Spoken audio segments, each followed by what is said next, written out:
For more than a decade, the IMSA Camel GT Race at Portland, Oregon produced the eventual series champion. In 1989, it produced nothing but acrimony.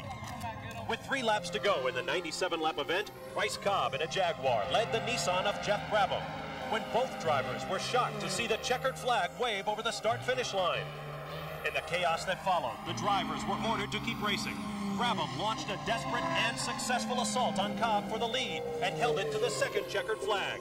The battle on the track was over. The battle of words had just begun. Clearly, we're the ones that completed the defined distance of 97 laps first. Therefore, we're the winner. The rule book unequivocally states that when a black and white flag, i.e. checkered, is thrown, the race is over, be it early or late. It stops the race, and there are no clauses that states otherwise. Weeks later, Jaguar was awarded the victory, but the bitterness lingered. Today, Jaguar and Nissan meet again in the shadow of Mount Hood, seeking undisputed victory at Portland.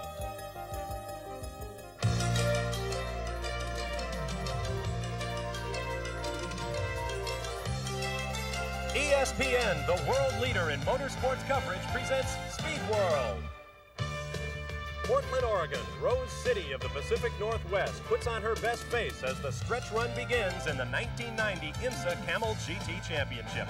Hello again, everyone. I'm Bob Barsha. Again at Portland this year, we will see more than one checkered flag. After last year's incident, and in the great tradition of American gallows humor, these placards have been issued to all of the fans, thousands of them on the start-finish straightaway. And on lap 94, these drivers are going to see more checkered flags than they have ever dreamed of. With me to call the action today, veteran IMSA car owner and racer Rob Dyson and former Camel GTO champion Scott Pruitt. Well, Scott, 300 kilometers in 85-degree temperatures is going to take a great toll on these drivers. Teams are going to have to make some decisions. They're going to have to make a decision on if they're going to run 1 or 2 drivers. Most teams have opted to go with 2 drivers, except for Jaguar. Davy Jones is going to be doing the whole stint himself. 1 pit stop, hopefully, maybe 2. But it's really going to take its toll. The hot temperatures inside the cars, it's going to be a tough afternoon for him. Since the last race at Sears Point, these teams have been busy. Rob Dyson, qualifying has shown a lot of equality out here. Sure has, Bob. You know, it's amazing over the years how tight the IMSA grids have become. Less than 1 second separates the top 10 cars. 1/10 of a second could be the difference between starting 10th, as our car is, and starting 5th. It should be a terrific event. We have 4 different brands in the top 4 positions, led by the 2-time Camel GT champion on pole. He's with Chris McClure now. It's his 3rd pole of the year. Geoff Brabham in the Nissan, but as Rob Dyson pointed out, very close through the top 10. Are we going to have a big jam up in turn 1? Well, I hope not, but probably. It's going to be a really exciting race, I think. Everyone's pretty close, and it's very hot today, and it's a little bit of an unknown as far as the weather's concerned, but Nissan's running well, and I feel I have a good chance, so that's really all I can ask for at this stage. Does the heat make race management a good deal more difficult? Well, it makes race driving a lot more difficult, I tell you that. It's certainly hot in these cars, and we try to do everything we can to keep me cool, but I think everyone here has a great time in the heat, except for the drivers. Geoff Brabham may have some relief if he needs it, but on his flank, Davy Jones will drive a solo. He's with Guy Hobbs. Davy Jones is a hot one out here today, and you're going to do this stint all alone. How are you going to manage and pace yourself, and what is your strategy for the 97-lap event today? Well, it's the first time that I've done a solo event in the Castrol Jaguar car. I feel that there's other teams that have been doing it throughout the year, and I think it's just pacing ourselves. Obviously, it's a very hot day. The track temperature is very hot. Just got to try and pace the tires, make sure they last through till we come in to make our pit stop, and just preserve the car. I think the drivers that change cars are going to be tough, but the Castrol Jaguar car has been there all weekend, so we're quite happy. And so 20 drivers now await the green flag. The temperature is climbing toward 90 degrees. It is a sweltering day here in Portland with very little breeze to dissipate the heat. Ahead lie 97 laps. Count those 97, Mr. Flagman, at the start-finish line. 1.9 miles, the racetrack, 9 corners. Let's take a closer look at it now with the help of John Paul Jr. Portland Raceway, it's a very unique place. It's very flat, there's no elevation changes, although the speed through the corners is very high. Here we are going down the front straightaway past start finish in 5th gear at 180 miles per hour. The track's very wide, it narrows down as you get to turn 1 to 2 lanes, one of the few places for overtaking. Shift down to 3rd gear, track through turn 1 and exit, setting up for turn 2. third gear corner. Here you shift down to second gear for turn 3. You try and use those white patches as extra grip on that concrete. Setting up for turn 4, you try and get on the power as early as possible. Carry all that momentum down the straightaway. As you shift up to 5th gear, the track curves a little bit, but it's all flat out. Get up to 180 miles per hour on the back straight. As you approach the corner at the back straight, shift down to 4th. Try and carry as much momentum through these 2 corners as possible. Always remembering the last corner onto the main straightaway. Again, trying to get on the power as early as possible. You want to carry that momentum down the straightaway. Get up into 5th gear, and as you approach start-finish, you can get ready to set up for another lap of Portland Raceway. And with 96 ahead of you and temperatures expected to be over 90 degrees, you can imagine what the drivers of these cars will go through. John Paul Jr., the 82 Camel GT champion, will be driving the number 67 BF Goodrich Nissan. There you see the number 83 that sits on pole for Geoff Brabham. We'll be back to introduce the rest of the field of 20 that will start the G.I. Joe's IMSA Camel Grand Prix at Portland International Raceway in just a moment. Stay with us. We're back at Portland International Raceway, where the field of 20 has rolled off with the possibility of another starter. There is a third Nissan waiting at the pit exit in the event he is needed should one of their cars falter. With that, let's take a look at our Sears Die Hard starting grid, brought to you by the Die Hard battery, now with more power when you need it most. On the pole for the 3rd time in 11 starts this year, the 24th in 53 career Camel GT starts, the Nissan, the 1990 machine of Geoff Brabham. Next to him will be Davy Jones, attempting a drive solo in a Jaguar XJR10 twin turbo.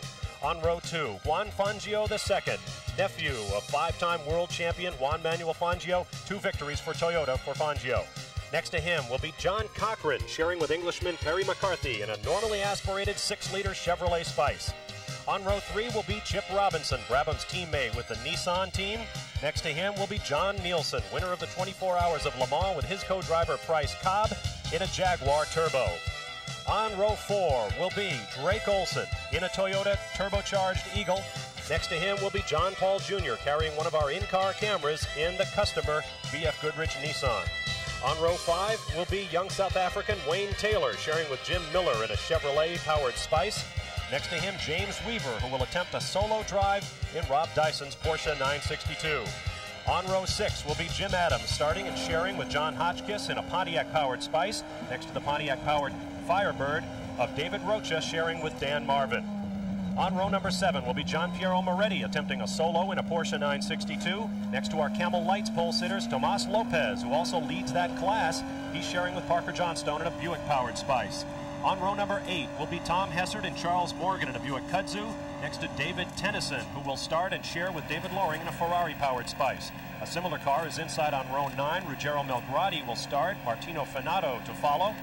Ken Knott will start a Buick Spice outside row 9, sharing with Jim Pace. On row 10, Howard Katz, Brian Bonner to start, Katz to relieve in a Buick-powered Spice Camel Lights car. Next to the Chevy Taiga Camel Lights machine, Andy Evans sharing with Carlos Boveda.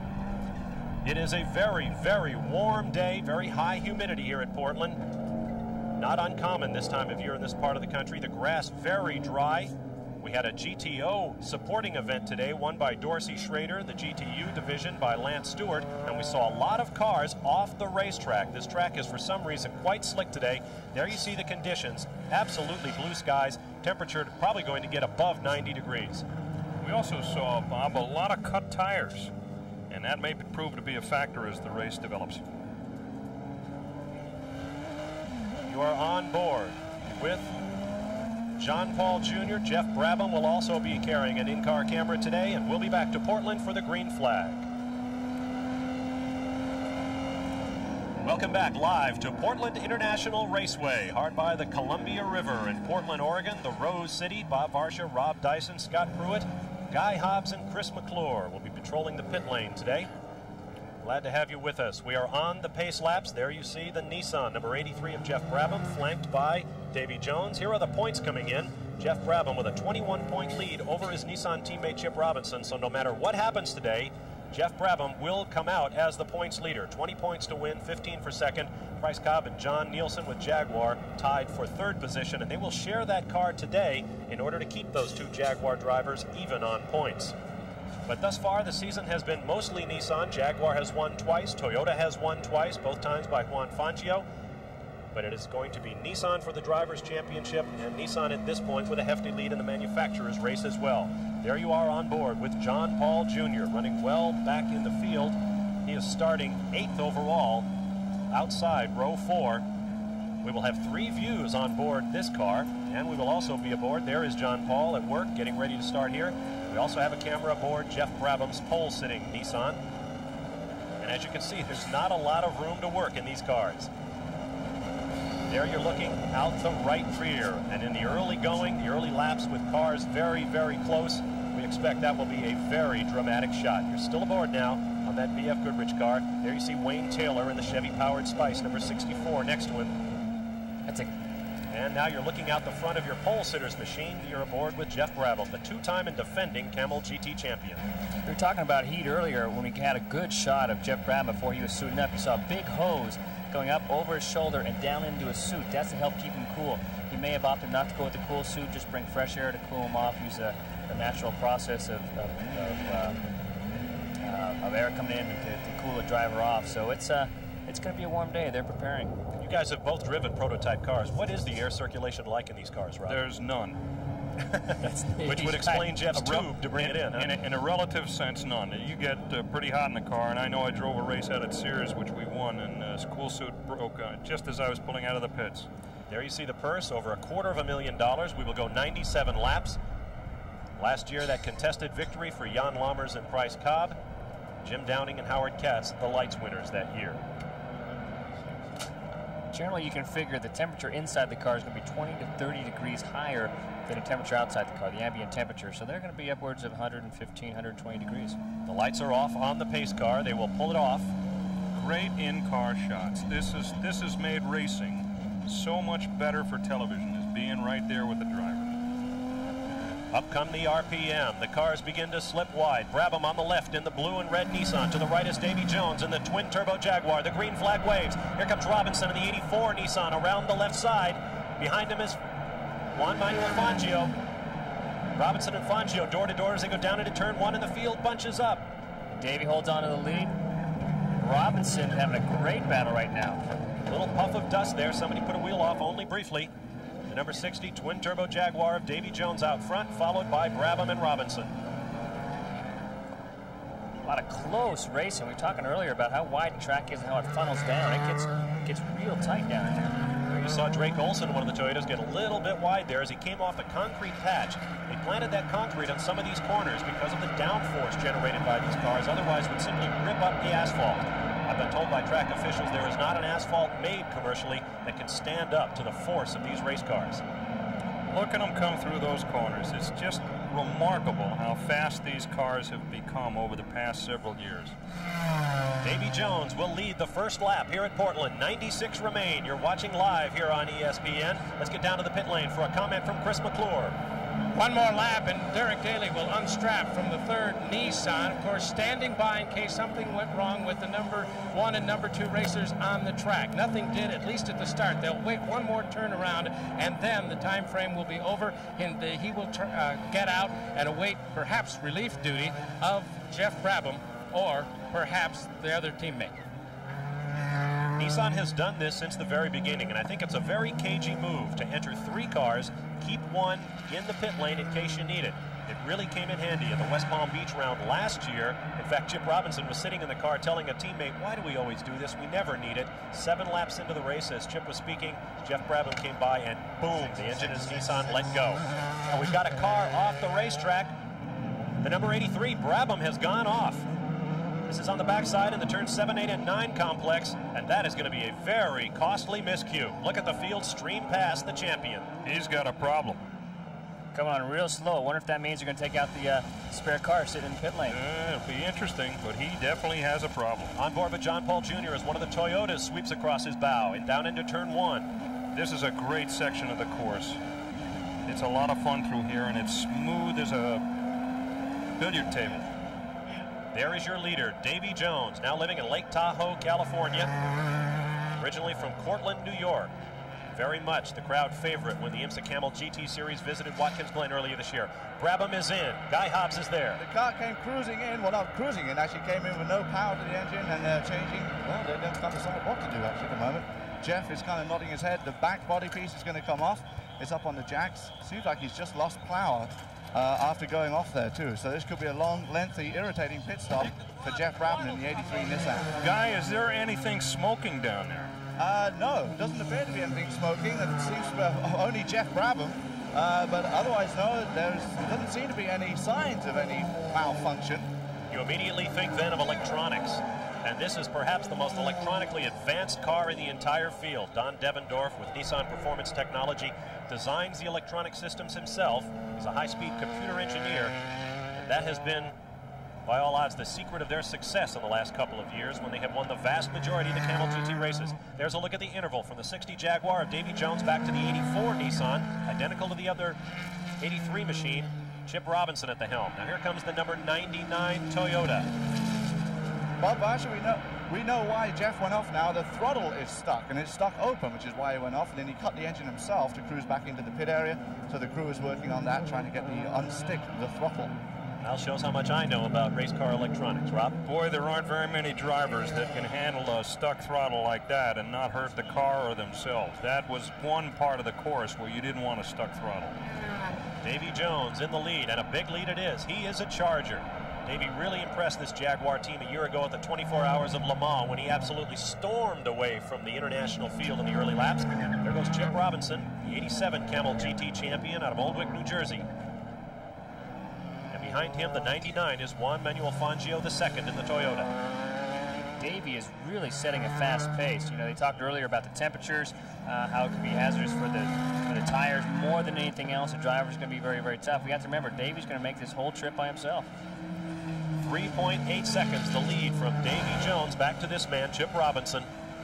Now you're on board with John Paul Jr., right now running in 7th position in the customer Nissan.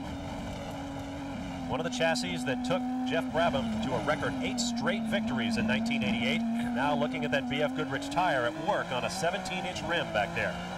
18-inch rim. 18s on these cars. They just went in serious point to 18s and definitely picked up a little bit of performance. Out the front, the number 33 Chevy. Was that a thank you or a bye-bye, JP? Could have meant a lot of things, huh, Scotty? Yeah. I think it was a little wave just to say, how you doing? Somebody needs to remind John he's got a camera in his car. I'm sure it was well-meaning. John's a nice guy, too. And he takes over the position now. He moves up to 6th, ahead of John Cochran, sharing with Perry McCarthy, the Englishman who's had a spectacular, if short, Camel GT career. We'll be back to Portland. Stay there. The 1984 Camel GT race at Portland provided excitement, a surprise ending, and a historic swan song. The excitement came 7 laps into the race when a fire destroyed the pole-sitting Porsche March of Sarel van der Merwe. The surprise ending was brought about when the race-leading Jaguar of Bob Tullius and Doc Bundy pitted for fuel with just 2 laps to go, handing the lead and the win to eventual series champion Randy Lanier and Bill Whittington. The swan song was for the winner's Chevy-powered March. 1984 marked the last Portland victory for a car without a turbocharger. And we have 7 laps complete here at Portland in 1990. And there is your leader, Davy Jones, in the Jaguar, swinging around one of the slower Camel Lights cars. Now he hip-hops around the number 4 machine being driven by Ken Knott and runs down the line. Good idea there of the differential in speed between the big GTP machines and the smaller Camel Lights cars. Again, traffic becomes a big concern here. You see Davy really getting held up here. And sometimes it works to your advantage, and sometimes it really causes havoc, especially when you're trying to race with somebody. Davy is a very smooth driver and really counts on staying in his rhythm, so working through traffic is not something he probably enjoys at this point. He knows that less than 5 seconds behind him comes this man in the 84 Nissan, Chip Robinson, and just behind Robinson, Juan Fangio in the Toyota. 3 different brands of car in the top 3 positions. Behind Fangio is John Nielsen in the 2nd Jaguar, Drake Olson in the 2nd Toyota, John Paul Jr. in the customer Nissan, followed by Jay Cochran in Chevy Spice, Wayne Taylor in another Chevy Spice, James Weaver in a Porsche, and Jim Adams in a Pontiac-powered car. Onto the front straightaway they come. These Camel Lights cars just ahead of that Nissan are slightly smaller. Their engines are limited to 3 liters in displacement, no turbocharging allowed. And as a result, whereas the GTP machines might make in excess of 750 horsepower, the lights cars probably around 300. Now there you see Geoff Brabham. Guy Hobbs is there. It looked like we were going to get a word with Geoff Brabham. He said yes, come and have a chat with me about the throttle suck. He looked like he was going to be in for a little longer.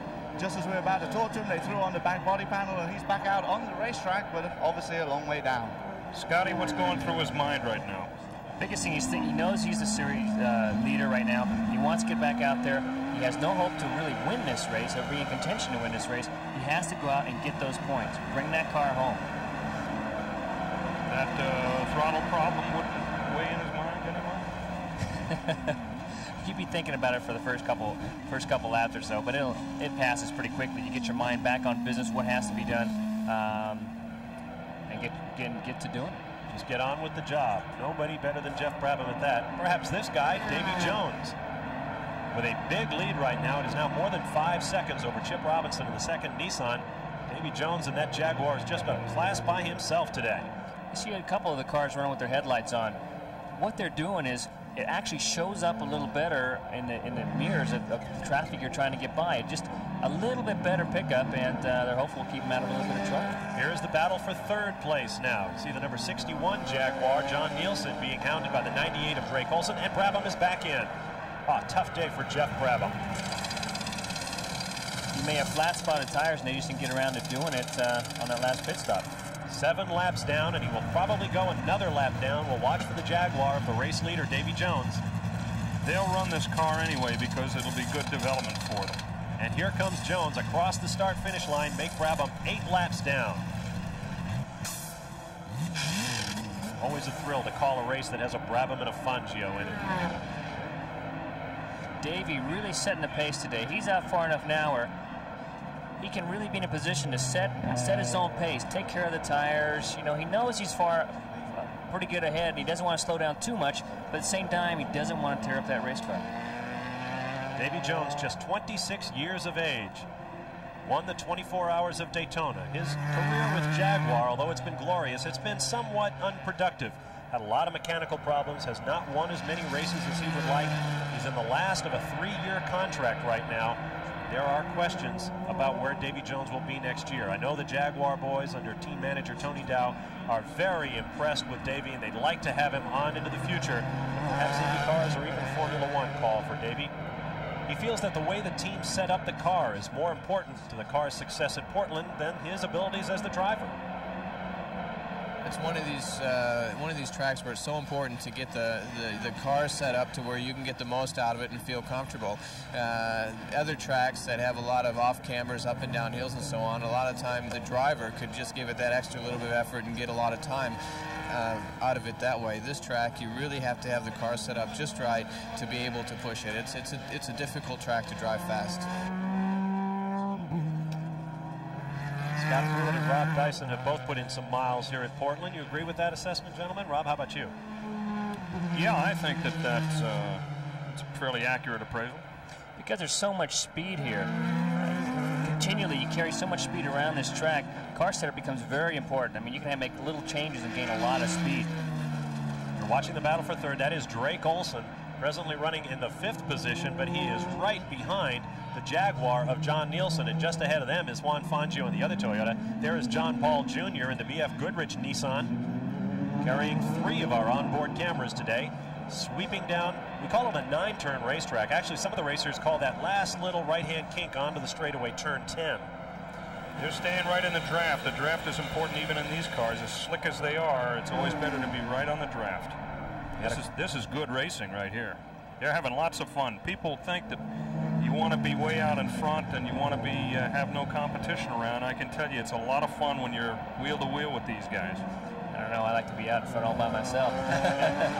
These are the 4th, 5th, and 6th place cars. As you get a good look at this Jaguar, notice the shadings just behind the front wheels. These cars use carbon fiber brakes. As a result, they blow a lot of dust. These guys, when they get out of the car, look like the guys that used to drive the old Indy Roadsters in the old days with the dirt and all the pockmarked carbon and everything in their faces. They look like a step back in time when the drivers looked all dirty when they got out of the race cars. I called it carbon fiber brakes. They're actually carbon impregnated brake pads is what they are, not the carbon fiber that the chassis are made out of. And unique to the Toyotas and for the Jaguar for this race only, the rotors as well as the pads are all carbon. It's not something that's legal in kart, but it becomes very costly to do that every weekend, and at doing so, you'll notice it'll get just black, solid black streaks down the side of the car. Now there is a problem, the number 61 car of John Nielsen that was running fourth. Let's hear from Chris. They've just arrived and took one of the covers off the right rear tire. It's scrubbed down and it says good on the side instead of Goodyear, and now the cowling has come off. They've shut down the engine completely and they're inspecting the back of the automobile, trying to right now diagnose what the particular problem might be. So a star-crossed day for the second Jaguar car. John Nielsen shaking his head behind the wheel. I wonder if this means that Price Cobb may have the opportunity to get in with Davy Jones now. Well, he might, but I think the team wanted to give Davy Jones his lead and let him drive the whole way if he wanted to. They want Davy Jones back next year. They want him to be the captain of his own destiny during the final season of his contract. He is your leader. We will return to Portland to recap the action for you in just a moment. Back at the G.I. Joe's Camel Grand Prix, IMSA Camel GT Race live here on ESPN. One Jaguar with Davy Jones at the keyboard leads. The other is parked in the pit lane. Here's Chris McClure. John Nielsen, did you have any warning before it went? No, it was a big bang, but it was engine or gearbox. It looks more like gearbox or drive shaft because pressure and temperature is still there, but the engine won't run. So what it has done exactly, I don't know. But anyway, it stopped. So that was today. Well, the other Jaguar, your teammate up front, but a missed opportunity from your standpoint with Geoff Brabham having early trouble. Yes, exactly. This was the race where we sort of could still get some hopes for the championship, but it doesn't look the way now. And I was following our game plan not to go too hard beginning because we had it's very hot. The tires get very hot, so we sort of consume the tires and go for the end. But it wasn't today. Tough break for John Nielsen, the only Dane ever to win a World Championship sports car event. Last year's, and this year's, I should say, back in June at the 24 Hours of Le Mans, Nielsen, driving with Price Cobb and Martin Brundle, the world champion, drove 13 hours of the 24. Actually, 12 hours and 57 minutes to be precise. He earned his money at Le Mans this year. Meanwhile, up front, Davy Jones working slower traffic. You better watch that going off the course business because you can cut a tire doing that. Got to be very careful now. Ooh, thought we had a close moment there. We might have him 3 wide there. Davy got the best of it and managed to slip the entire pack on the outside. And look at the way he opens up the gap. Jaguar running real strong today. I'm surprised he's pushing so hard so soon, but obviously he feels like the car has it in it. Going to take it to the end. He seems like he's hooked up. Reaching 185 miles an hour plus on the 2 long straightaways here in Portland. This one is actually a straightaway. In fact, it's a drag strip, 5/8 of a mile long. The backside is not really straight at all. It's a long, sweeping right-hander, but still very, very fast. That other Jaguar was out of the Cobb-Nielsen car was out of the race pretty early. I hope they don't have a major component problem for Davy's sake. Whatever went early, and you obviously hope that the rest of the components on the other car, which were made by the same vendors and put together by the same mechanics, that there's not a similar problem. Alan Scott and the Jaguar Sport engine crew work out of England. And look at the interval from the number 60 Jaguar back to the second place car. That's the 84 of Chip Robinson with a puff of engine smoke there. Closing up behind Gianpiero Moretti in that handsome number 30 Porsche. Porsche competitors this weekend at Portland have been met with the information that the factory has pulled out of World Sports Car Championship action. Porsche will not run as a part of the World Sports Car Championship next year as a result of new rules that clamped over 200 pounds of extra weight on the cars. And as a result, we may see some foreign Porsches coming here to the United States. That'll be fine. You know, we've always welcomed those foreign teams. Frankly, they've never shown us much, but in addition to that, it's always good to have more competition, and I'd like to see how we compare our Porsche with the guys that have been doing it in Europe. The number 4, Dr. Ken Knott off the racetrack. This is the Camel Lights machine that was driven to the Camel Lights Championship a year ago by Scott Schubot. So he got off real hard, too. You can see some debris up there above on top of the screen. Bent wheels, tore up rear end, tore up front end. Must have gotten into something really hard. Is he hurt? Well, he's talking to the official. The turn marshal is out there with him. Car pretty comprehensively beaten around. There's some body work back by the railing in the background, but he's comfortably off the racetrack, it would seem, and so we will not get a full course yellow. Davy Jones will carry on. You know, we just got done talking about the Porsche. What could be interesting is that could mean they will bring their sports cars over here to IMSA. There'll be more factory involvement over here. There's no doubt that that is a clear implication of it. The other thing is that, frankly, FISA was pretty heavy-handed on the turbo cars running over in Europe. They said if you're going to run a turbo car, it's going to cost you 220 pounds. You're on board, looking over the right rear wheel, or almost looking under it, I should say, aboard John Paul Jr.'s Nissan. You can see some of the sidewall deflection in the tires as it goes through the corner. That's a fabulous race shot. And a vulnerable camera location. Vulnerable camera location. A lot of debris on the windshield here. It keeps picking up during the race, and a lot of times when that pit stop comes around, you need to get that cleaned off so you can see where you're going. What would it be, Scotty, mostly? Oh, it's hard to tell. A lot of it comes just from a lot of the teams have full load of fuel on board. All the oil is up to maximum, and just a little bit here, a little bit there, gets up on the windshield. And I've been in a couple races when somebody lost an engine in front of you and you could not see anything. The windshield was absolutely covered. Great shot there. I hope we see some more of that of John Paul Jr. at work. You get some idea of the G-forces on these cars, sometimes up to 3 times the force of gravity in the turns. Right now he's in a straightaway and riding comfortably. The 82 Camel GT champion. Let's get down for a quick comment from Guy Hobbs. Talking of the number 67 John Paul Jr. vehicle, the difference between that car and many of the other cars out here today is they are running an 18-inch rubber as opposed to a 17-inch. And with me, Gary Moneypenny can explain a little more about that. Gary?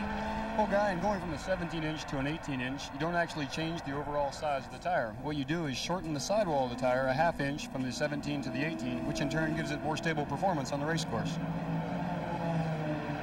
And right now, that kind of stability has helped John Paul Jr. up to 5th. Of course, it hasn't hurt that John Nielsen has dropped out and Geoff Brabham, our pole sitter, has dropped back.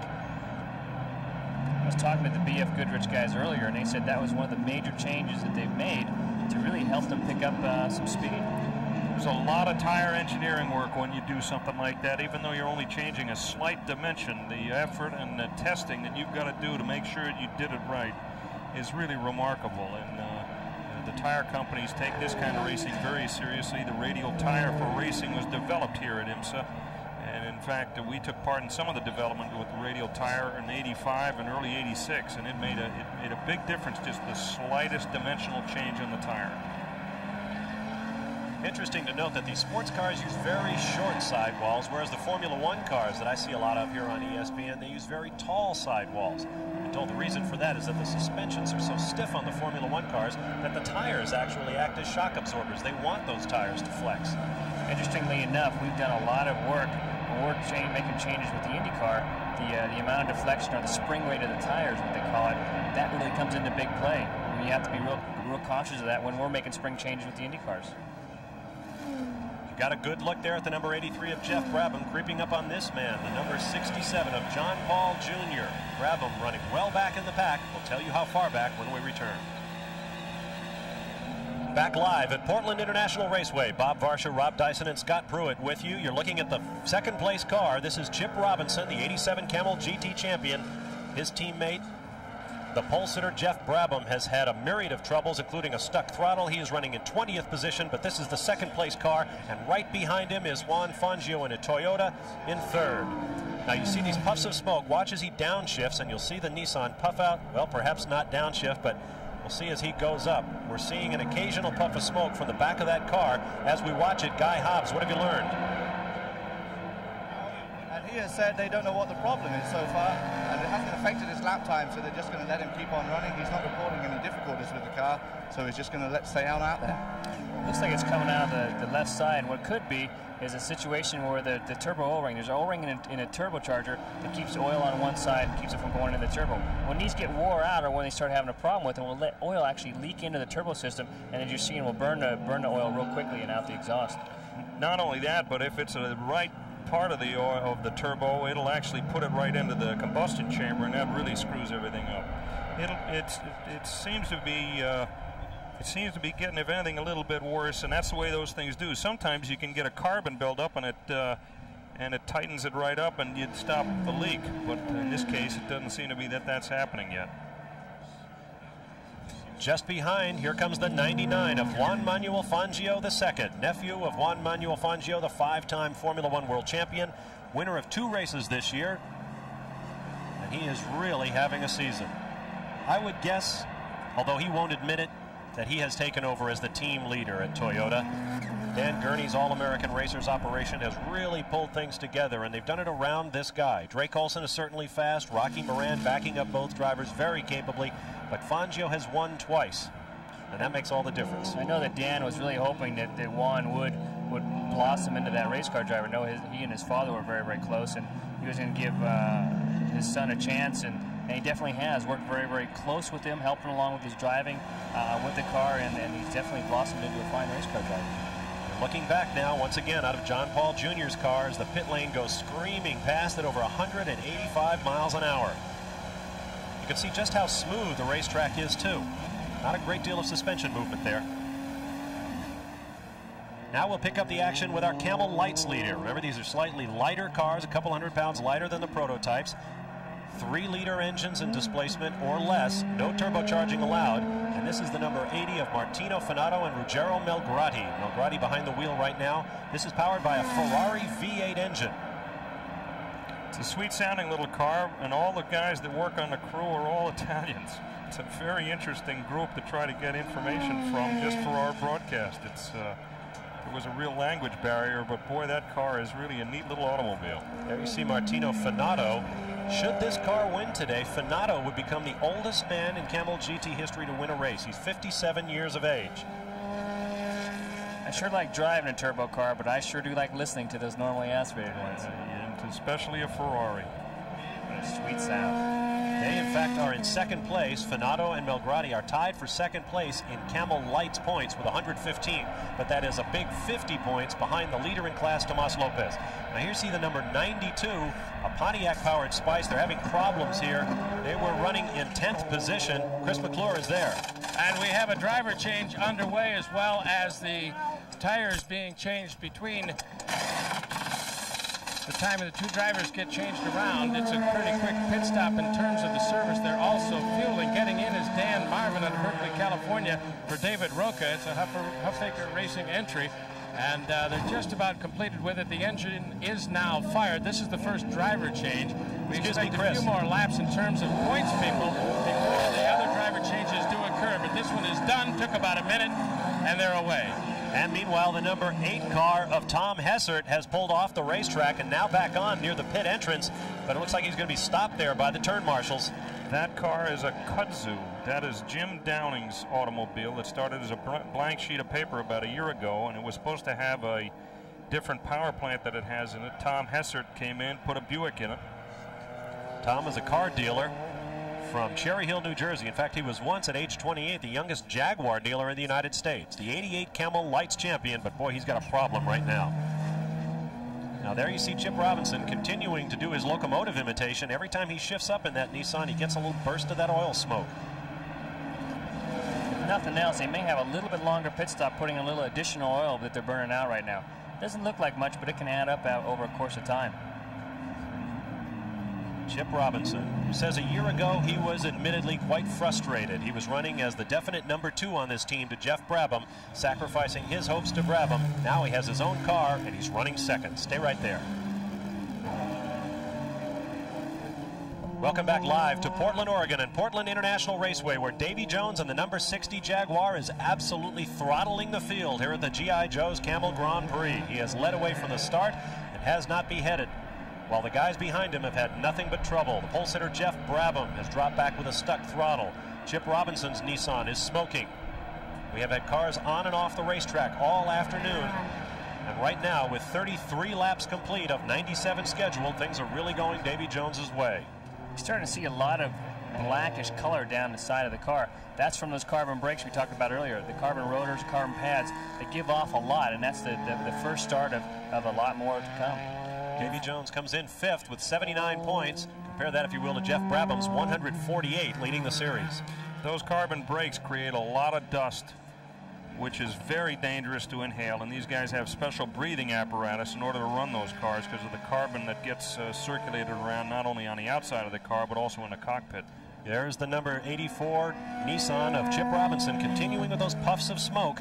The crew says they don't think it's a problem, and Chip is not reporting one. But that's certainly not definitive. Chip has his hands full driving the car. There's also nothing they can do about it unless they really do some major surgery to the engine. So there's a third-place car, the Toyota of Juan Manuel Fangio. In between is the red number 80 of your Camel Lights leader, Martino, Venado, and Ruggiero Mccarthy. Here you see the variations on a theme of the three cars, the Jaguar, the new Nissan, the Toyota, and the older Nissan. You can see trying to do the same thing. You can see the differences in every one of them, the different scoops, the wings, the body setups, the way they have the cars set up, the way it's shaped. It's just remarkable, and it's one of the things that I think it makes IMSA GTP racing so interesting. You're on board with John Paul Jr. Just listen to the sound of this car as he works his way through these sections.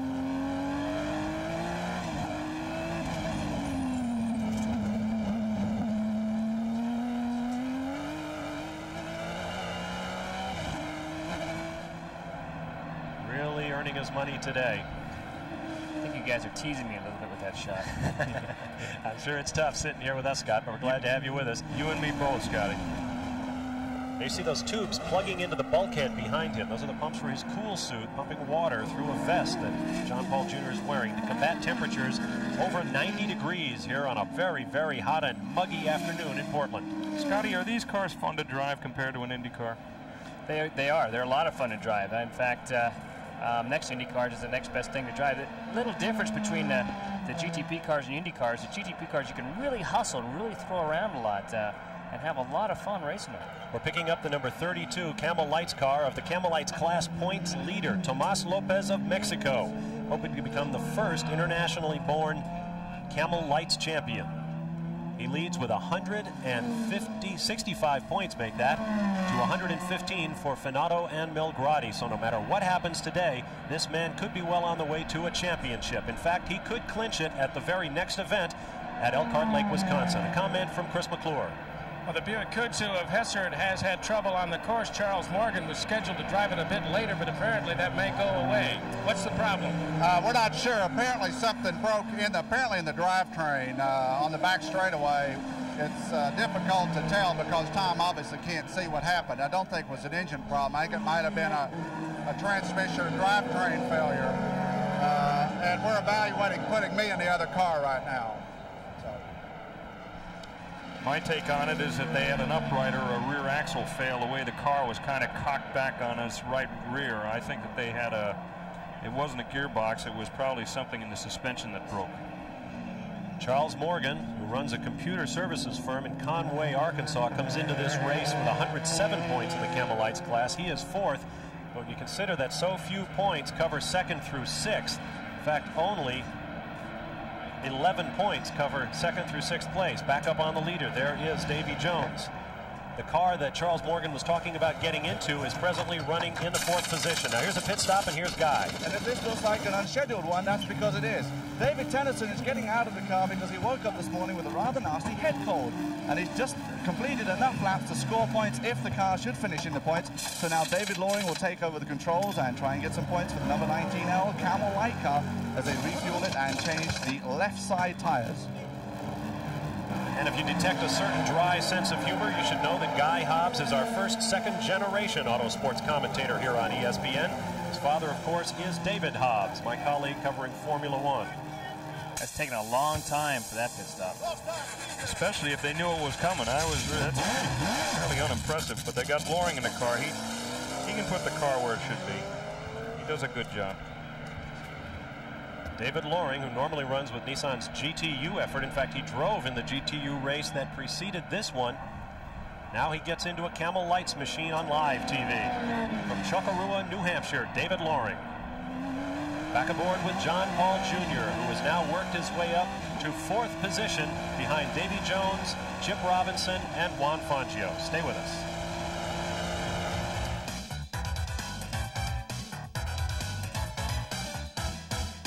Track Facts are brought to you by Quaker State, the Big Q is one tough motor oil.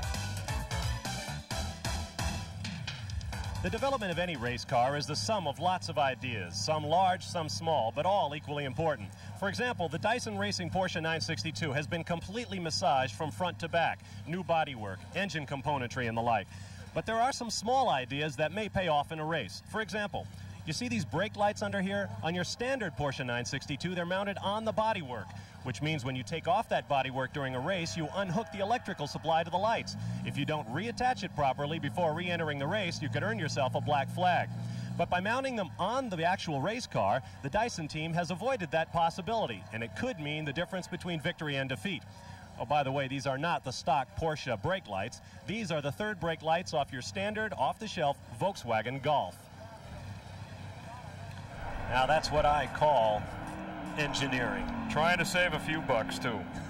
Nothing like the off-the-shelf parts. We're having a little problem today, all those people that might be watching that are around the mid-Hudson Valley, that apparently the turbo is a little acting up on us. We can't quite keep the boost up. One of the two turbos on these water-cooled Porsches presently shown in the 9th position is Englishman James Weaver, one of the nicest guys in Formula One, and he now pits that machine. Guy Hobbs is standing by in the pit lane. James Weaver has pulled the car into the pit area. I understand that there is a slight boost problem with the turbo, so they're going to be looking at that briefly. James Weaver is another one of the drivers who has decided to stay in the car and do the whole stint himself, probably getting a little warm and to clean off the windshield. And I see him giving a nod, or rather not a nod, but a shake of his head to the crew chief of disapproval. So he's obviously not very happy with the way the car is running right now, but he's going to have a chance to cool down, refuel, and get back out on the track as soon as possible. I've been noticing the times guy on the pit board, because it's directly across from our booth, and he's been running 4 to 6 to 8 seconds a lap slower than what he did in practice this morning. So it's a real problem back there. They'll try to fix it, but meanwhile, here's the number 32 lights car of Tomas Lopez pulling out, and Parker Johnstone will be getting in. Tires all around for the number 32 lights car, and stepping in will be Parker Johnstone, who actually qualified the car before this race began. And now stepping away is Lopez, who is the lights points leader this year. They've won 5 races. Lopez combining with several alternate drivers. Today the choice is Johnstone. They're about set to go and get back in the action. Tomas Lopez with a commanding lead. As I mentioned, he could clinch as the first international Camel Lights champion at the next event at Elkhart Lake, Wisconsin. Now there you see the number 67 of John Paul Jr. going by one of the Toyotas. That is Juan Fangio. This is a move for 3rd place. Move Paul Jr. up to 3rd, drop Fangio to 4th. Terrific racing. That was a beautiful pass, and he got a real shot on. Geoff Brabham's car's running real strong today. He's worked his way up from quite a ways back, and he's looks like he's going to be on chips back before too long. Yeah, he was 9th when he started because he was just in front of us, and boy, he's really charging. There you see the running order after 40 laps of a scheduled 97. Fangio in the Toyota for Dan Gurney. John Paul Jr. driving for a team owned by Canadian David Seabrook, who bought the team from Jim Busby, a longtime IMSA Camel GT competitor earlier on in this year. There's a number 98 car of Drake Olson just behind his teammate, so the Toyota is running in lockstep there in 4th and 5th. He looks like he's going to do something on old Chip here. They will come side by side now as they enter the narrowest part of the racetrack and brake for turn 1. Neither one braking. Nice job. 2 good drivers going at it. You've got to have confidence in the guy next to you, I would think, Rob, to do that. Oh, sure. You know, you go down there, and if you're door handle to door handle, everybody knows that if you get a little sideways or a little bit over rambunctious, you can get not only wreck some cars, but you can get some people hurt. So, and that kind of thing. That was a pass, though. There was no doubt about that. Looking out the back of John Paul Jr.'s cars, he quickly opens up a gap. That is the 3rd place car of Chip Robinson, followed by the 4th and 5th Toyotas back there, sweeping past the Camel Lights leader, Martino Funada. It's like Chip may be starting to have a little bit of a problem. He's kind of sliding back a little quicker than I thought he should be. Yeah, the car looks a little lumpy now, doesn't it?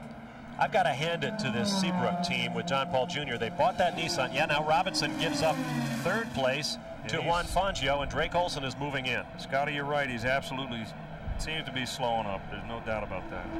Because they're pulling him down the straight with ease. we'll definitely see him in the pits before too long, getting that checked out. I don't think there's much they can do about it except just try and bring it home to the best they can.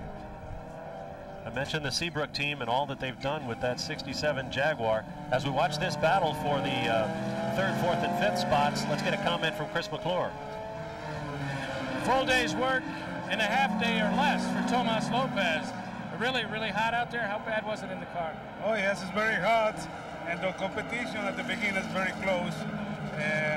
We expect a bad result in these conditions because our engine is running very low compared to yesterday. But I'm confident that maybe it's a long, long race.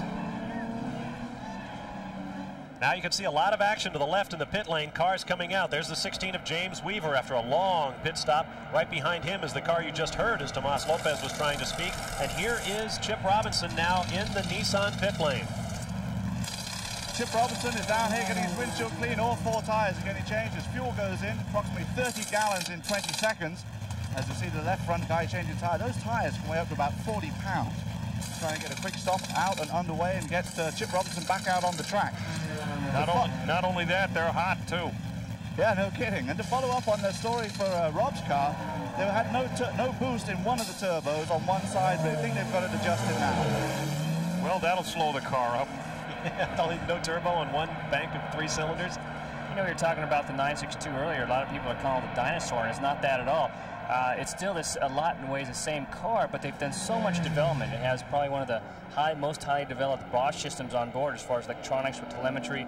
A lot of aero work's been done with the car. A lot of changes have been done internally to the car it's just a test bed of new things and new development race after race after race. So the big element right now is for Porsche to get back involved and get a new chassis itself, a new tub, but everything else around it is new. Yeah, the guys have been working real hard, and I don't want to belabor it, but I can tell you it's been a lot of work, but so far it seems to be paying off. Now you're looking out through the windshield in Geoff Brabham's car, and you can see just how dirty his windshield is. Now here comes the leader, Davy Jones, and Chris McClure is there. Crew swarms over the wall as the race leader pits. There will not be a driver change, so this should be very crisp and efficient as they get him back into the competition. Jaguar looking for a second victory for the 1990 season, and right now everything going well with the pit stop, no problem. Davy Jones looks comfortable inside, albeit warm. And this is exactly the halfway point. This is the 48th lap as your leader pits, and it's a fairly long pit stop. Now the second place car of John Paul Jr. has gone by, so Davy Jones will not get back out in first place. In fact, by rough estimate, I would say he will probably be no better than 5th when he comes back out, but the speed he has shown early, if that Jaguar can hold up under him, I expect we'll see Davy Jones passing some cars very shortly. This is your new leader. Once again, I'm going to make this point about the 67 car if I have to be here all day. These guys bought this car from Nissan. In fact, this was the chassis that took Geoff Brabham to victory here at Portland 1 year ago. But they have struggled with it. They haven't been as fast as we've come to expect the Nissans to be, as this newly reconstituted team came to grips with the technology that Don Devendorf and the NPTI team, the factory Nissan team, if you will, have had all along. But right now, today at Portland, it looks like this car, touch wood, could be on its way to a second victory for a second team. Now here comes the scheduled pit stop for the leader. It'll be interesting to see how long it'll take them in their pit stop. The Jaguar one looked a little longer than it should have been. It did, you're right. Let me ask you, Rob, what would you expect your team to come up with for a pit stop? 22 to 23 seconds max. All right, let's get a look here. Guy is standing by. They're changing all 4 rubbers and then, of course, putting some more fuel in again. It looks like John Paul Jr. is going to stay in the car as they clean the windshield and try and get him back out on the track, as you say, within, hopefully 20 or 22 seconds. The car is complete. They waited on the fueler and then dropped the car. That is normally the signal with these teams. The car will not take off until the air hose is pulled from the rear and the air-driven jacks drop the car to the ground. Your leader now is the number 99 Toyota, and here he comes, Juan Fangio, with 2 victories already notched in his driver's belt, going for a 3rd here today at Portland. Now he will pit. So the leader pits for the 3rd consecutive lap. Juan Fangio brings it through, and that should make his teammate Drake Olson in the other Toyota the new leader in the race. There's a racing adage, you always pit when the leader pits, and that's what these guys are doing. 98 is now your leader. Drake Olson taking over the point for the first time today, but he has not yet pitted. We are just past halfway in the 97 laps scheduled today here at Portland. There you see some of that black coating around the wheel well that comes from those carbon-impregnated brake discs. Looked like a good, quick stop for the All-American Racers team. It's like a real nice pit stop. Did a good job. The thing that's interesting to notice is all the different cooling that they've got on these cars. That's one of the big problems with all of the automobiles now, is getting the engines cooler. And this is the smallest engine in the class, just 2.1 liters, a 4-cylinder engine, and they're generating over 700 horsepower out of it. Of course, there you take a look at the new leader, the number 98 of Drake Olson. He will not pit this time around. That turbo on the Toyota, as we understand, is primed up to about 110 inches of mercury. Compare that to your standard Indy car at about 45. We'll be back. ESPN Speed World coverage of the G.I. Joe's Camel Grand Prix from Portland, Oregon is brought to you by Goodyear Eagle Radials, the best-selling performance radials in the world. By Levi's 505 and 506 jeans. And by Budweiser. Beechwood aged for that clean, crisp taste. This Bud's for you. Working the 54th of 97 scheduled laps, you're on board with John Paul Jr. in the BF Goodrich Nissan, presently running in 4th position after a rapid shuffling of our leaderboard due to pit stops at the midway point. It's been a fairly clean race thus far. Drake Olson leads, followed by Davy Jones in the Jaguar, Juan Fangio's Toyota, John Paul Jr. in a Nissan, and Chip Robinson in the factory Nissan. And that pass through the Toyota and the Nissan there was done strictly in the pits. That was all pit work to get the Toyota back out in front. Here comes your leader now. Drake Olson, who has yet to pit. Looks like he was just about to put a lap on Chip Robinson's Nissan in the foreground there, but we expect to see Drake Olson in the pit as soon as the All-American Racers team under Dan Gurney is ready. Here comes Davy Jones, man who led early in this race until he pitted and gave up the lead. I expect he'll be back on it very shortly. That Jaguar is really humming today. Really running strong. Shown all weekend long to be running real strong. Davy's doing a fabulous job out there.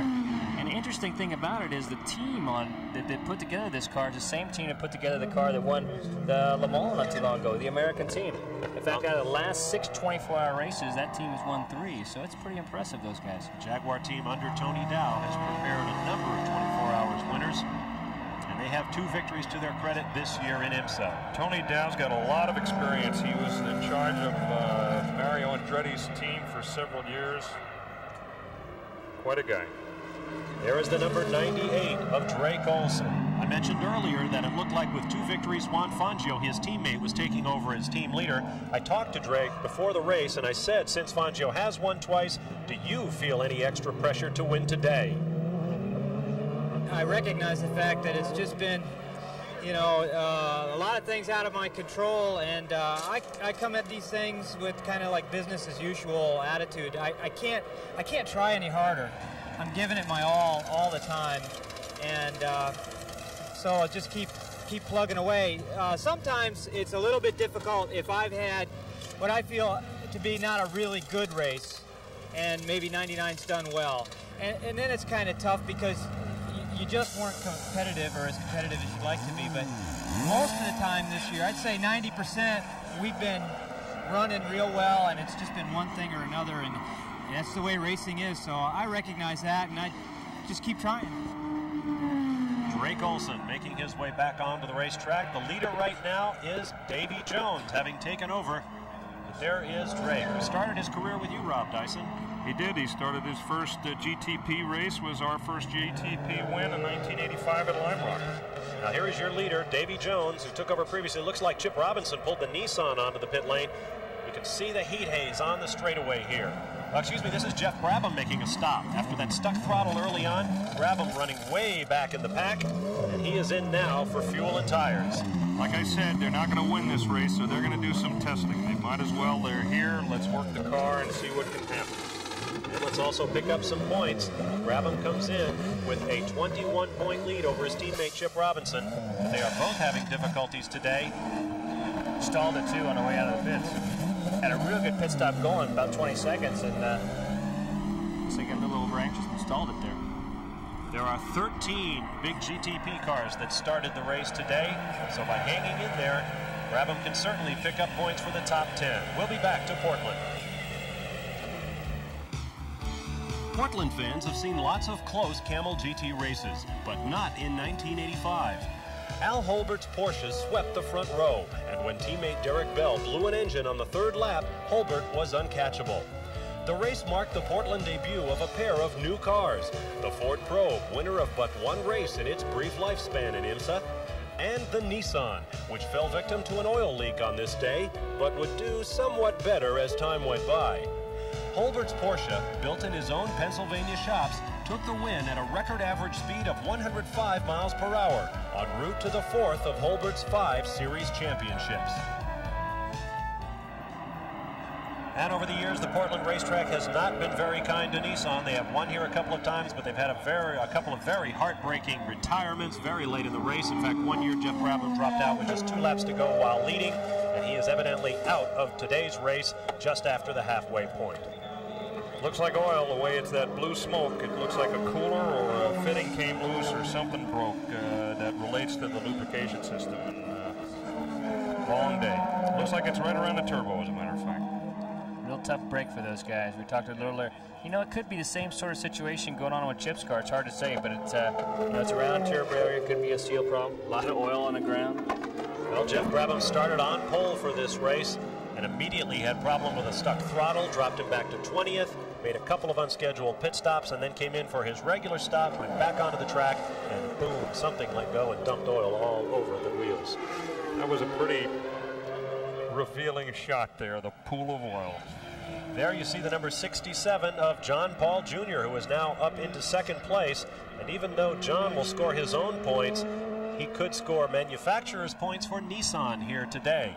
And that is a battle that Nissan leads pretty handily. In fact, they lead by 55 points over Jaguar, 179 to 124. Porsche and Toyota tied for third with 99 points apiece. John worked for us a couple of times and did a superb job for us. I drove with him in Daytona in 1988 with Bruce Levin. Now there you see the number 99 car coming along, and we got to report there's a problem with the aerodynamics on this car. They've got a bent rear wing, and that has got, it looks like it dips a little bit to the driver's right, to the right of your picture there. It looks like the wing sags a little bit to the right side. It certainly does. That's going to be a major problem, especially for these cars, because that'll cost them quite a bit of time down the straight and downforce through the turns. It depends, of course, how it's held on there. If they've got carbon fiber framework underneath, he could have some real problems if that stuff breaks. Those are the teammate Toyotas. 99 is Fangio, 98 is Olson. They are running in third and fourth position. It is Davy Jones, Paul Jr., Fangio, Olson, and Wayne Taylor. Let's take a look right now at our Audi mid-race recap, brought to you by the luxury performance and security of Audi, the alternate route. Your leader at halfway was Juan Fangio amid that spate of pit stops. He led 1 lap before he, in fact, pitted. There have been no full-course cautions thus far. We are going along at a very rapid pace. 7 cars are on the lead lap. Average speed 114 miles an hour. That is average speed. On the straightaways, they're reaching over 185 miles an hour. John Nielsen of the Jaguar, the first to drop out when something broke in the engine. Ken Knott parked one of the Camel Lights cars on the backside. Tom Hessert almost made it to the pit lane. Now there you see the number 99 of Fangio in for repairs on that wing. He was running in third place in the race, but this looks like it's something that could cost him. And meanwhile, his teammate Drake Olson will move up into that third spot. You saw that 114 mile an hour average speed thus far. We are well past the halfway mark. The old race record, 109.808 miles an hour. So we are en route to possibly the fastest G.I. Joe's Camel Grand Prix in the history here at Portland International Raceway. From the Vision Airship, stay with us. We'll be back live in just a moment. Back live at 150 miles an hour on board the Nissan of John Paul Jr. running in second place. Davy Jones leads with the Jaguar, Drake Olson third with a Toyota, followed by the Chevy Spice of Wayne Taylor and the similar car being driven by young John Cochran. 63 laps complete, 97 scheduled. Let's just ride for a while here with John Paul Jr. Turn up the volume and listen to the sound of this single turbo Nissan.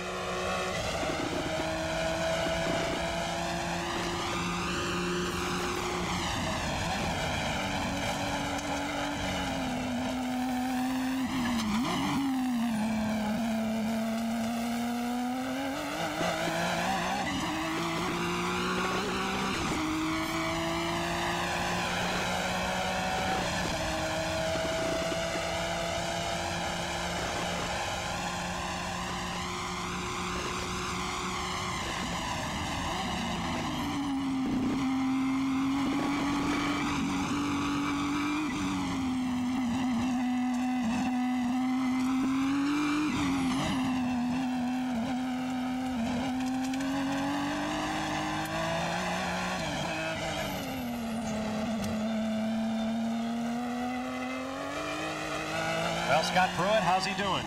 He's doing pretty good. Looks like he's having a little bit of a problem. He's really fighting it down there in 2, 3, and 4 a little bit. You can see how much movement he's doing with the wheel. Very fast down the back straight. This is 7, 8, and 9 piece we were talking about earlier. You carry a lot of speed through here, but if you're not careful, you get off the track. Look like he had a little push, Scotty. Did it look like that to you? Well, maybe slightly. It's hard to tell from this angle. Well, I don't know. I was breathing hard all the way around. I don't know about pushing loose. It's just breathtaking. I'll tell you, those in-car shots are just terrific. John Paul Jr. patrols in second position behind Davy Jones, our leader for Jaguar, and here he comes down the back stretch at 180 miles an hour. Very different engine note from this V6. This is a twin-turbo car. Paul Jr.'s is a single-turbo machine.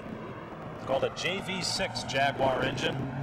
Result of a lot of work. Jaguar switched over, of course, from a V12 normally aspirated car, and I hate to see it go. That had the greatest sound I think I've ever heard out of a race car, including the Formula One Ferraris. Well, we may see some normally aspirated Jaguar engines next year. You never know. They're working on a 3.5 liter for the World Championship, and it would work well here in IMSA. So you never know. We may have the return of those high-pitched notes. And you definitely hear those during the 24-hour and 12 hours. They have made the statement that, you know, for those long races, they're going to definitely go with the V12. So for the short races, they'll be going with the V6 turbo. Let's get a comment from Chris McClure in the pit lane. Juan Fangio has been in the pits in the Toyota for about 7 minutes now. They have a problem at the back. If we step up here, we can talk to Dan Gurney. Eminently fixable, but it's taking an awfully long time, Dan. Well, there isn't anything we can do about it. We certainly couldn't go on like that. It's a very dangerous situation, so we have to fix it. We have to wait till the next race now.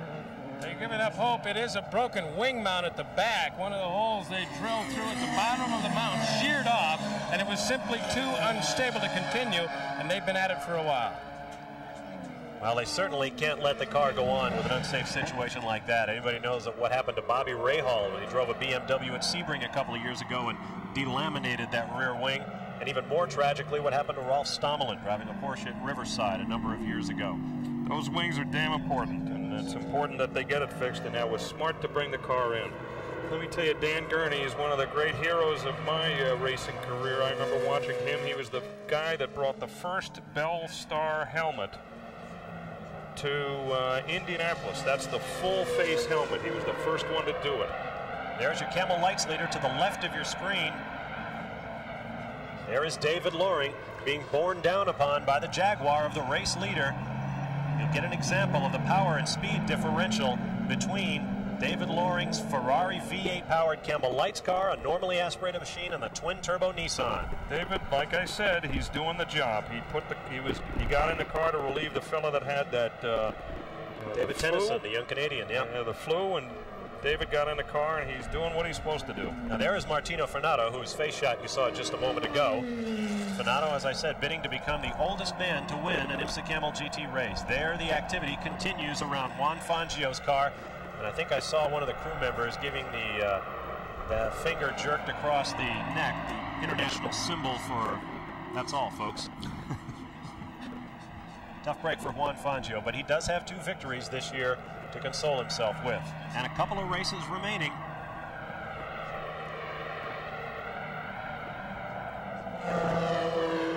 Quickly to update, Fangio fired the engine. It looked like they were ready to go. The last couple of bolts are being tightened down, but a couple of them toward the back of the transmission have become stubborn. They're fighting them with 3 or 4 people under there working on it, so they killed the engine once again. They're still waiting and still fighting a couple of bolts on that wing mount.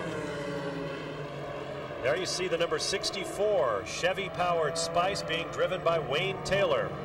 He is running in 5th position on the race, make that 4th position on the racetrack right now. Wayne Taylor, the young South African, really giving it a ride today. I mentioned upcoming races. There are 4 remaining after this at Elkhart Lake, Wisconsin. Then we'll be back on ESPN from San Antonio, Texas on September 2nd. And then the Tampa Fairgrounds in Florida. And the season winding up at Del Mar, California on November 11th. 3 of the remaining 4 races you will see here on ESPN. Your leader is Davy Jones in the Jaguar, controlling things here at Portland. More in a moment. Back back live at Portland International Raceway.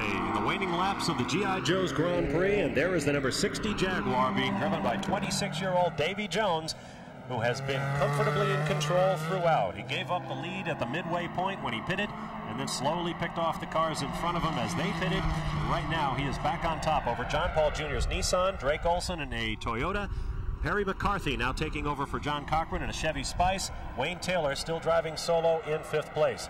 There's a look down on Portland International Raceway from our Vision airship.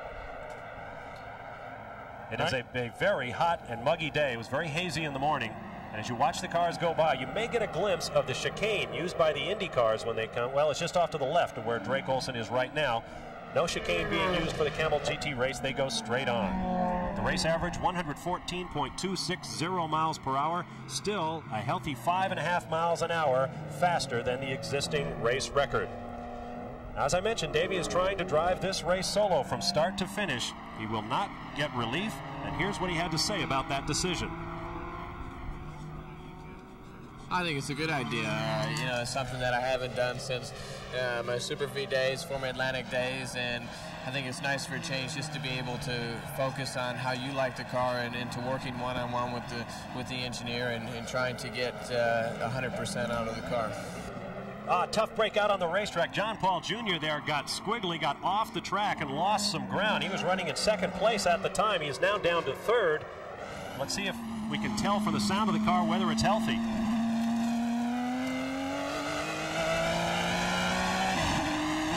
Well, you better hope it is if he's going to put his foot in it like that. Sounds pretty good to me, I'll tell you that. See the boost gauge, that big gauge on the side there, right to the left of that red, probably sway bar indicator. Here's the number 99.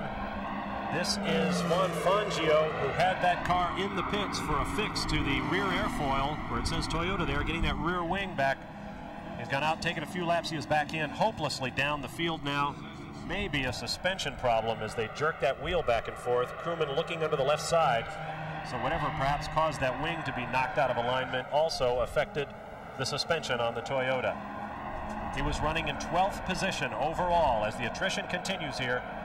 And speaking of attrition, I think we've scored a motorsports first. Giampiero Moretti's Porsche is out of the race due to driver fatigue. The 50-plus-year-old Moretti says he simply couldn't take it anymore. And he sent up a note to my colleague Rob Dyson asking if Rob wanted to come down and drive the car. Rob, what's your decision? Oh, I was very flattered, but I think it would take me so long to get over there, and I would end up getting into a car that I've never sat in before. I'm very flattered and honored. Giampiero is a good friend from Milan, Italy, and a great competitor. He's been a great competitor since the late 60s, early 70s, and I'm quite honored. I'm going to make sure he hears about that in person. That looked like James Weaver's helmet. That was a Camel Lights car coming in. That was the car that David Loring had been driving on the lead. This is John Paul Jr. coming in the 2nd place car, and Guy Hobbs is there. John Paul Jr. bringing the car in a little over the top with as far as speed was concerned, and pulled his nose cone off as he came in. And they're replacing a new one on there following his little melee out on the turns you were mentioning earlier. They're changing all 4 tyres. They're not going to put any more fuel in. Obviously, we're close enough to the end. He wants to go out with a light load and try and chase down our leader as he continues this race. And originally, we were supposed to have 5 men over the wall. At one point, it looked like there was the entire BFG Goodrich crew over the wall. But now there are down to 5. Clean his windshield. It looks like he's going to be underway right away. Well, there better not be the entire team over the wall. They're only allowed about 6, and there you see him with a squeal of those BF Goodrich tires. He's not only going to have to run down 1st, he's going to have to run down 2nd, 3rd, and 4th because he is back on the racetrack in 5th position unofficially as a result of that off-course excursion. Interesting, they changed the nose. I'm not sure why they did that. It's quite interesting. I'm not really sure exactly what happened. Let's take another look at what happened to it. Whoops, got away from him a little bit in that turn, it looks like. It looks under control here, but no. Saw a little of that opposite lock to the left side go on, and that was a very comprehensive spin. That was brilliant. He didn't get hurt. I agree with you, Scotty. And you saw the number 98 Toyota go by. That was Drake Olson assuming 2nd place. He was running in very close order. Turning in here in the turn 3 area. Back in comes around. Look at that. Look at how he's working the wheel to stay on the pavement, bringing it around. He knows just where he is, and he's ready to go. And there goes the third and fourth place cars ripping past it. I agree with you, Scott. I don't know why they replaced the nose on it. Everything looked fine. Maybe they were having some sort of cooling problem, or maybe they just felt the other nose wasn't working as well as they thought. You saw the 19 car in the pits a moment ago. Because of that pit stop, we have a new leader in the Camel Lights class. Venado and Mccarthy back up front. Let's get a comment from Guy Hobbs. The reason they changed the nose is it was loose and flapping and dragging. They were having problems with it. And as he pulled into the pits, and as I say, he came in kind of hard and kind of fast, it fell off anyway. So that's why the new nose is on there. Good reason to change it. The old one fell off. Whoa, he got right up on the berm there. Ooh. John Paul Jr. trying hard, but really having a tough time keeping that Nissan on the handle. He presently runs in third position. He's making up ground. We'll see if he has enough time left. In 1986, Al Holbert's second straight win at Portland was the luckiest of his record 49 Camel GT victories. New Nissan driver Geoff Brabham swept the pole by nearly a second from the Corvette driven by Cyril van der Merwe. The lead was batted around among the Corvette, Holbert's Porsche, and the Jaguar of Chip Robinson. Finally, Brabham took control and moved away to an easy lead and a sure win, until 2 laps to go, when the Nissan's engine coughed. Brabham was forced to pit for fuel, and Holbert swept past to win. One of the 49 career victories, still the all-time Camel GT record. The late Al Holbert very much missed. As you look down on Portland International Raceway from the Vision airship, it's actually just a balloon with a television camera strung under it, but it sure does give us some nice pictures. Those are great shots. What that goes to show you that moment is that it isn't over till it's over. He had a very dominant lead until he ran out of gas. It happened a couple years in a row, once with 2 laps to go and once with, I believe, 14 laps to go for the Nissan team. No problem for this guy, Davy Jones. His lead 26 seconds over Drake Olson in a Toyota, followed by Perry McCarthy in a Chevy Spice, ahead of the similar car of Wayne Taylor in 4th. Chip Robinson in the Nissan down to 5th. John Paul Jr. has slipped back to 6th position, followed by Dan Marvin in 7th. Your lights leader, Martino Funada, in 8th. Parker Johnstone in another lights car in 9th. And Charles Morgan in 10th. Now here is your leader, Martino Funada, sharing with Ruggiero Mccarthy. These guys have, well, they've been throwing their weight around this weekend. Venado got off course in a tangle with Geoff Brabham during a practice session. Brabham gave him a shake of the fist, which you don't often see out of Geoff Brabham, and what he got back was a gesture, the international symbol for, I think you're number 1 too, buddy. And then Mccarthy got in the car yesterday, and he went off with Davy Jones. So, the Camel Lights booster program goes on. Now, you wanted to know just how hot it was? There is David Loring, who got into the Camel Lights car of David Tennyson for a while. Wasn't even out there all that long, but you can tell he is really in a bad way. That goes to show you how hot these cars get, and it is a hot, hot day. And he was helped by the fact, hurt by the fact that his cool suit broke. The suit with a vest and a cap that circulates cool water, but when it breaks, Rob, it's a problem. Happened to me in '86 at Sears Point, and I'll tell you, it's living hell. Nothing worse. David Tennyson started that car and was sick with the flu. David Loring took over. His cool suit broke, and he was overcome by the heat. And now we have David Tennyson back in that car again. There's the number 9 of Charles Morgan, who said he might get into that car after the kudzu that he shared with Tom Hesser broke, being passed by the race leader, Davy Jones, in the Jaguar. That is not a kudzu, that's a Spice. That's right. There goes Tennyson off to the left of your screen. Take a good look at these Castrol colors on the Jaguar. Excuse me, Scott. I understand Castrol will not be back next year on these cars. I understand they won't be. Jaguar says they'll definitely be back. I'm curious of what the involvement, Ford Motor Company has bought Jaguar. So I'm real interested to see the involvement Ford's going to have in this program. I meant to bring that up when we were talking engines earlier. A lot of people over in Europe seem to think that the Ford Formula One V8 will go into the Jaguar World Sports Cars next year. It's a normally aspirated 3.5-liter engine, as they need to be. There is the number 19 car that David Loring just got out of in such distress. We understand Canadian David Tennyson, sick with the flu, is back in it, running 4th in the Camel Lights class behind the 80 car of Martino Funada, who you saw a moment ago. Tomas Lopez and Parker Johnstone in 2nd in a Spice, followed by Brian Bonner and Howard Katz.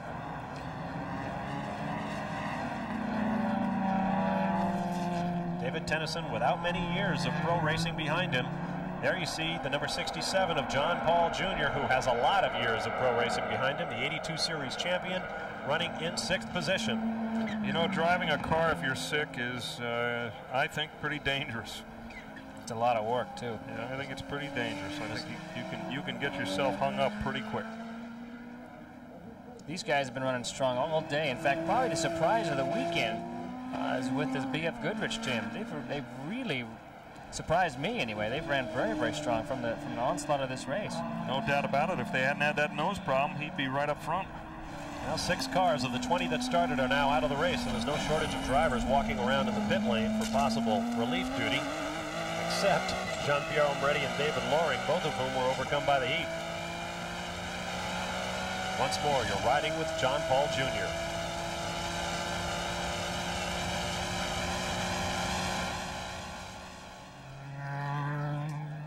Working lap number 84. This is the car number 80 of Mccarthy and Venado battling with the number 32 of Parker Johnstone. This is for the lead in Camel Lights. Running nose to tail. 2 Spice cars. The chassis are similar, and Parker Johnstone goes by on the inside. He let him by. The Ferrari V8 let the Buick V6 go past. That could be driver fatigue again. It looks like he got out of the brakes quite early that time, and you know, it could be a situation where they're just getting tired. They're just getting wore out. Here comes, Scott Chip Robinson coming along, still spouting smoke out the back of that car. Doesn't seem to be harming him much, although he is running back in 5th position in the overall standings. The battle continues in the waning laps of the Camel G.I. Joe's Grand Prix, and will return live to Portland. Running in close order in the final dozen laps of the G.I. Joe's Camel Grand Prix, live from Portland International Raceway. Bob Varsher, Rob Dyson, and Scott Pruitt with you. Guy Hobbs and Chris McClure working in the pit lane today. You're on board with John Paul Jr. as he tries to make his way past a couple of Camel Lights cars. They're really getting in his way there, too. He was setting up earlier, couldn't quite get by, they didn't see him, and he just tried to make a move there and was kind of cut off. So it's kind of making it tough for him today. Now that he's on the back straightaway and he has room to really let that V6 turbo stretch its legs, gets up to about 180 miles an hour or so. This is when you get problems. It's late in the race, you don't have a rhythm in the traffic, you're running a car that's a little slower, another car is overtaking, it's turning, you're fatigued, the mirrors don't work right. It's a recipe for the kind of thing that John just did, which was restrain himself from trying to go underneath and wait until he got a straightaway where he could out-accelerate them easily. 86 laps complete, 97 to be run. That leaves 11. And here is your leader, Davy Jones. Has run out front all day, taking over at the very start of the race from pole sitter Geoff Brabham. Lost the lead for a couple of laps during his pit stop, but has been untouchable the rest of the way. 10 laps complete this time by. Looking real good all day long. He's had a nice shot of him before he got on board. You can see what looked like a plastic tube coming out the front of his helmet there. What that is, he has onboard drinking system, which means that as he drives, he can actually take drinks of water, or whatever the case might be, some sort of fluid to help him out during that whole event. Do you do that when you drive, Scott? Well, that was one thing I was going to do this year in Indy cars. Oh, we got a problem. That's Perry McCarthy, the Englishman, in his 3rd Camel GT start. He was running 3rd on a racetrack. That's his 2nd time off. He also went off during our most recent commercial. That's a Chevrolet V8-powered Spice, 6 liters. McCarthy won in his very first appearance in this series at Mid-Ohio in a Camel Lights car. Ran very well at Watkins Glen. You saw here on ESPN on a wet racetrack with rain tires on. He absolutely ran away from the field. He's a true Cockney, born within earshot of Bow Bells, which is a church in the East End of London. Quite a character. You ought to see him kick a soccer ball. He was bouncing a soccer ball on his knees and his head and his foot and over his head. Making his way into the pit now. Yeah, he isn't playing soccer today, though. He's been off a couple of times. I guess he wants to have that car looked over before he takes it back out. Perry McCarthy back in. Chris McClure is there. He has arrived, a little smoke off the brakes and from the engine compartment as he comes to a stop. He was signaling for right-hand tires in particular when he got here. He before he took over the car, he had said this is a turbo track and he's really going to have to push it in the twisty parts, and that perhaps is why he used up the tires, and now he's being taken out of the car, and they're continuing the service with the smoke billowing now out the back end. We may have a problem. He's losing coolant. We saw it in the picture, Scott. We saw him off earlier, and there was a big pickup of grass in the front, so it just overheated the car. He blew it up. And so he will park it and becomes the 7th car out of the race. We'll be back live to Portland, Oregon in just a moment. Back live on a very hot July day at Portland International Raceway, the only permanent circuit within the city limits of a major American city in Portland, Oregon. In fact, it's built on a park, West Delta Park, that was once the site of a city of 40,000 people known as Vanport, taking its name from the names of Portland and Vancouver, Washington, which is just on the other side of the Columbia River. Henry Kaiser used to build Liberty boats during World War II here, but just after the war, a flood wiped out the town. Now there you see Perry McCarthy, who just climbed out of the number 33 Chevrolet Spice. He went off track a couple of times, and he is obviously having trouble with the heat here in Portland today as well. It's warm out there. I can tell you we're in an air-conditioned booth, and even it is warm. It's phenomenal how hot it is. I've got to believe that he had a cool suit failure as well, meaning that the vest and the cap just became like a piece of cellophane on him, because guys like Davy Jones are out there. They have driven non-stop. He is leading this race and showing no signs of the heat whatsoever. Scotty, I asked earlier, do you ever drink fluids when you're actually driving the cars? All the time, especially during when I was driving the sedan cars. You have to. I mean, you just got to keep those fluids going in all the time. That's one thing that you've learned, and I think that it's really helping Davey out. Not just that he races every weekend, but he understands how to work out and take care of himself and learn more about fluids. But you have to keep it going in. If you get to a point where you're thirsty, it's too late. Your body cannot absorb any more water. You got to look there at the number 64 of Wayne Taylor, who is running in 3rd position. Behind him, I think that's the 99 Toyota of Juan Fangio, who had a long pit stop. Yes, it is. Had a long pit stop to fix the rear wing, and he is many laps down. There's a good look at Wayne, a great star in the World Sports Car Series before coming to IMSA full-time this year and driving with Jim Miller. These guys will have a new chassis next year. They are really getting involved in Camel GT racing in a big way. This car is different than the car that you just saw McCarthy come out of. McCarthy is driving the Work Spice. This is a Miller Spice, and the difference is 5.5 inches in width, believe it or not. They took the car and just widened it out, came right out to the absolute limit of the rules. They have a 6.5-liter engine, where the Work Spice, the one that Jay Cochran and McCarthy were driving, has only a 6-liter. The designer and engineer on this car is Bob Riley, and there you get a look at the premature checkered flags, celebrating and commemorating the premature checker that waved a year ago here at Portland with 3 laps remaining. The fans on the front straightaway greeting the drivers with hundreds upon hundreds of checkered flags. What a shot. Portlanders know their place in history, don't they? Isn't that terrific? That's turning a positive out of a negative. There is the 2nd place Toyota being driven by Drake Olson, getting so close to that first victory for Dan Gurney that he would so much like to get. The race has gone down at a cracking pace, as David Hobbs might say, 114.3 mile an hour average, 5 miles an hour faster than the old record. That's really, really cooking.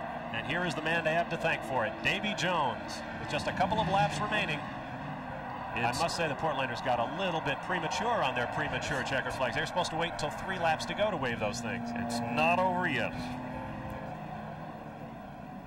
Davey was doing a good job of Watkins Glen and had a little problem on the final couple of laps. So let's hope he doesn't have any problem this time. But it ain't over till it's over. It is Jones in the Jaguar, Olson in the Toyota, Taylor in the Chevy Spice, Robinson in the Nissan now in 4th, John Paul Jr. in the customer Nissan in 5th, followed by Jay Cochran in a Chevy Spice in 6th, Dan Marvin in the number 92 Pontiac Firebird running in the 7th spot, and then the lights cars of Parker Johnstone and Martino Venado running in 8th and 9th. 10th is James Weaver hanging in there in the Dyson Racing Porsche 962. Hooray for us.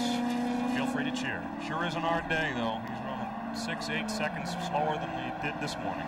You told me before the race that he had qualified that car 2.5 seconds faster than a year ago and wound up 10th on the grid. Right. It's remarkable what's happened.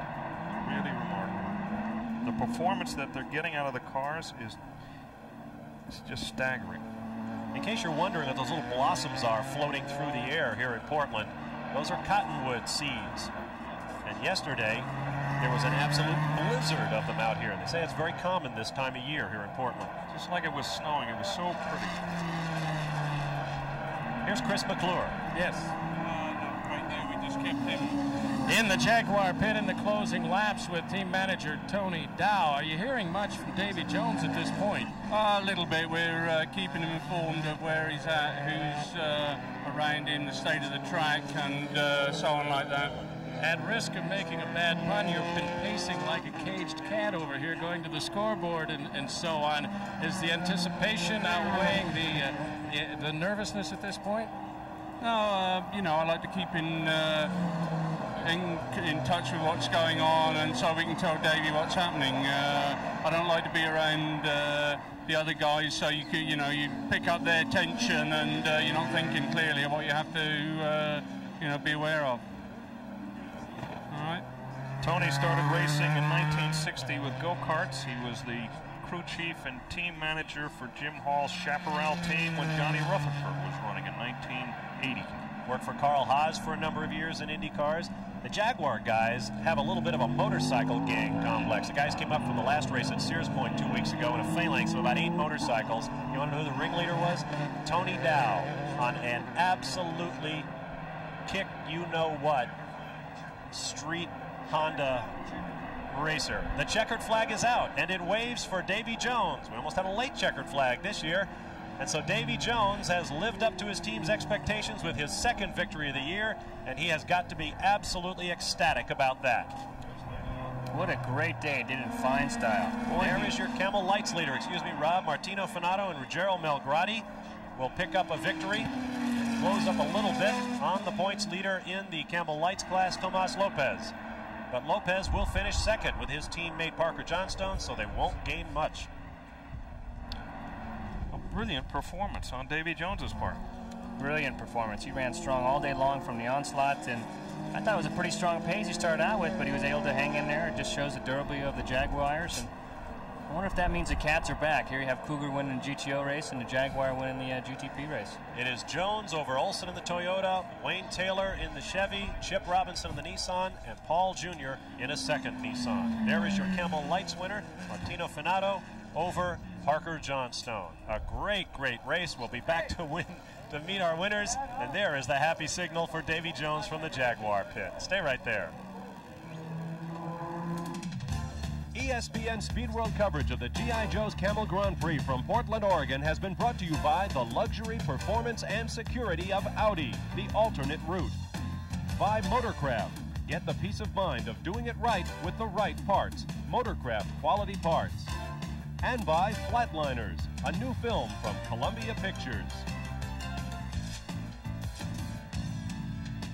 The celebrations have begun in the grandstands here at Portland International Raceway, but there will be bigger celebrations down in Victory Lane. There you see Parker Johnstone, winner, make that runner-up in the Camel Lights class. Our overall victor, Davy Jones, driving solo from start to finish. A similar admirable effort from the Toyota of Drake Olson. The same for Wayne Taylor in a Chevy-powered Spice Racer. Chip Robinson drove all the way in his Nissan and not without problems. John Paul Jr. in a solo effort, bringing home the customer Nissan, the BF Goodrich car, 5th. There is our man, Davy Jones. Let's go now to our Sears Road Handler Winner's Circle, brought to you by Road Handler Treadlock Radials. From Sears, tough tires you can trust. Here's Chris McClure.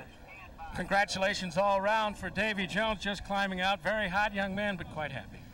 Yeah, you think it's hot here. Trackside, it's very hot inside the car, but the car works so well. The Castrol Jaguar and TWR, they worked really well this weekend as a team, and I think that's what you need on these sprint races like they have in IMSA. You really need to go solo, and rather than compromising, only gain 80%, able to work one-on-one with your engineer, Ian Reid. I think we had the most superior car out there. Any particular tight spots you might have had to wend your way through? Well, I was trying to take it easy on the back markers, but, when I had such a big lead, but at the same time, I didn't want to lose my momentum. And, in a race like that, when you're trying 10/10ths all the time, you're bound to make little mistakes here and here, but it's nothing you can't recover from. So the car works great. I think TWR is doing a great job, and, I'm really happy for all the Castrol people, for all the Jaguar people and the Ford people. Thanks very much.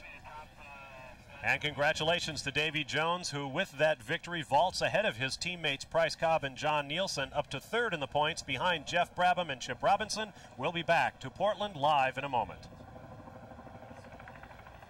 Well, one nice thing about live television is we reserve the right to bring you breaking news. And the breaking news is that there's been a change in the scoring of the Camel Lights race, and our winners are Tomas Lopez, the points leader, and Parker Johnstone. Let's get down to the second segment of our Sears Road Handler Winner's Circle, brought to you by Road Handler Treadlock Radials at Sears. Tough tires you can trust. Here's Guy Hobbs. And there's no more, two people no more happy to hear that than Tomas Lopez and Parker Johnstone. How was it out there today? Well, I'm very happy because the car was running very well, and Parker, he rode beautiful, and we won, and this is very nice. Julian Randalls and Jonesy and all the guys at Spice Engineering put a perfect car together during the weekend, and Tomas Lopez brought it back just as perfect for me. The hardest job I had was not making any mistakes. I was just a driver spacer, and all the guys were fantastic, and the car was perfect. Tomas Lopez increased his lead by 70 points. And a couple of weeks from now at Elkhart Lake, Wisconsin, Tomas Lopez could clinch that Camel Lights Championship. We'll be coming back to you from San Antonio on September 2nd with more GTP action. There you see final results overall here at Portland International Raceway. We hope you've enjoyed today's action live here on ESPN. I'm Bob Varsha for Rob Dyson, Scott Pruitt, Chris McClure, and Guy Hobbs. Thanks for being with us. So long from Portland, Oregon.